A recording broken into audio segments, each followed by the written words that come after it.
Okay, so this is my test for the companion screen for Dragon's Lair. So what I did was actually on the left is the screen that's going to be the replacement for the 17-inch monitor. That's a 19-inch monitor. Came out of a 1908 FPT Dell panel. Because of the resolution difference, it's actually I think like about 18.7 inches. And on the right is the companion screen, which will go on top of the Dragon's Lair. So I think I got everything tested. Just kind of wanted to show you what I'm doing here. So the first thing, notice I got this. This is from Kong's RS. Basically, is inlet power video. So essentially, I needed two power sources, one to power the inverter board on the companion screen and another one to power the inverter board on the regular screen. So I have two plugged into the two AC adapters plugged into the power strip, and then the power supply here will power the power strip, which will then turn both of the monitors, the inverter boards, on the monitor. I'm going to try to show you what I did in the back here. It's kind of hard because I got everything plugged in, but we'll try to show you here if I can pull this down a little bit. So in the back here, we got the this is the PCB, of course, and this is the inverter board that's powering the monitor here. And then we have these. This is the LVDS splitter. So essentially what's happening is the LVDS coming from the PCB here is going into this LVDS splitter, and then you have, two outputs. One's going to this monitor and the other one's going to the other screen, which would be the what other people can see while you're playing. And this is a long cable. I bought this from AliExpress. So it's a relatively long cable. So anyway, that's what's going on there. I mean, it's just essentially, the same thing. Now on this one, I try to turn it around here. Again, all these cables are tight. I don't go in space. So in the beginning, this is, you can see here, so essentially, I'm going to explain what I did here. So essentially, I was trying to get this to go with one AC power supply, and I was going to try to split the power from the inverter board that's on the PCB. So I created this cable for that, and it kind of looks like this. So essentially, this end plugs into the inverter board on the PCB, and then these are splitters. So it splits the power. Actually, it goes like this. But at any rate, it was splitting the power from the PCB to each inverter board. So I was going to try to use one power supply for everything, and it worked because I let it sit there for about 8 hours in running the Dragon's Lair track mode, and it worked. But however, when I started playing it, like after about 20 minutes, it just shut down. So I had to I had to supply a second power supply to this after all. Now, if I would have known that I needed a second power supply, you see this is just the LCD panel. Again, this was pulled from another, 1908 Dell FTP or FPT. I can't remember the exact one. But at any rate,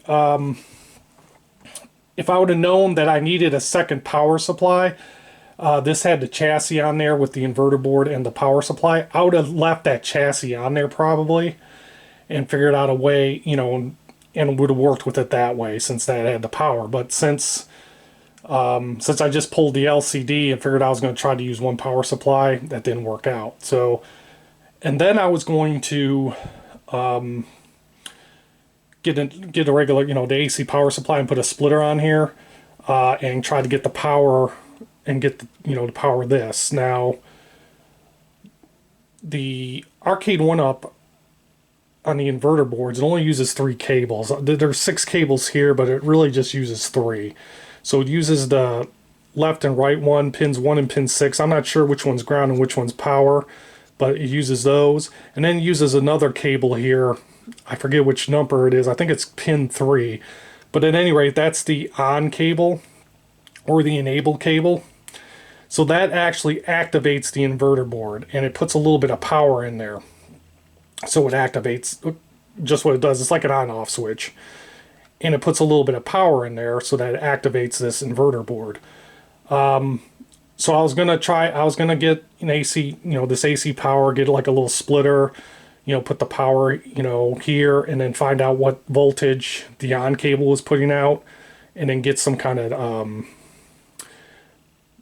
power, I forget what they call it, but you can hook power into it and decrease the power so it's not as much voltage coming in. But at any rate, or I was going to take the cable from the on cable on here and kind of run it into there, because with the on cable, because it's not as much voltage, I don't think it would have shut it down. But then I got to thinking about it, and I was like, well, I just went with this solution. This is a Gen 1 Pac-Man. It has the 2 games on it. So I figured, since I already have this power board, this PCB, I only need to supply power to it. This already has the connection on it, where I can connect it to here and that. And all I need to do is power on and to supply power to the inverter board. And that's what I did. So essentially, that's all this is doing. This is just putting power to the inverter board. You notice it doesn't have the encoder on here either, because all I needed to do is power on. So if you look here, you'll notice that the pins 35 and 36 is for the power switch. And you see this little thing here, this just bridges the cables together. So when I turn on the power here, that's going to power the power strip. And because this is already connected, it's automatically going to indicate that it's turned on. So then this will turn on. And when I flip this switch to turn on the power strip, this will power on. And the same thing's done on the this here as well.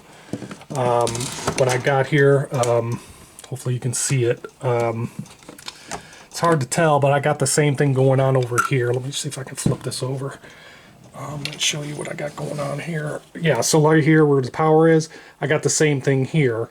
So when I switch this on, it turns this on, and because these are already connected, it's like I got the switch turned on at all times. So it will power both of these monitors on, and this will also turn on the PCB and everything else. So with all that being said, put this back down here. Again, apologize. I got everything here. Everything's just, my test environment's not very good, but okay, we're going to flip this around. Okay. And now we'll go ahead, now that flipped around, go ahead and turn this on. So I got the power switch here, and again, that should turn that on, and that should turn everything on. So I'm going to just flip that on.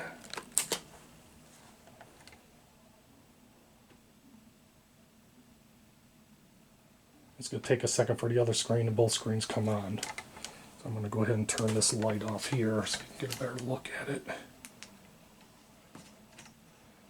I don't have volume turned on, but as you can see, both screens are working.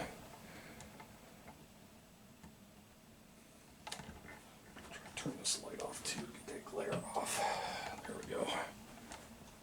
Sorry for the camera. But as you can see, now these are TN monitors. This one's kind of angled, so it's kind of a little darker than this one here. But if I put that up like that, it'll go in. But so if I go into the game,